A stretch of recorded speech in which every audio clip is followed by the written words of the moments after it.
महाकाय सूर्यकोटि समप्रभ निर्विघ्नं कुरु मे देव सर्वकार्येषु सर्वदा। खोरी चढ़ तोड़ी जाना मैं गुड़ला कड़े मंगाया था। बनी मोर बापो सा होशियार गुड़ला बने मुलाया था।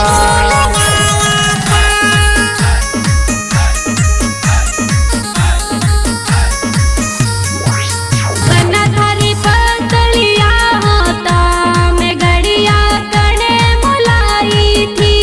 बनी मोर दीजो सा होशियार घड़िया बने मुलाई थी।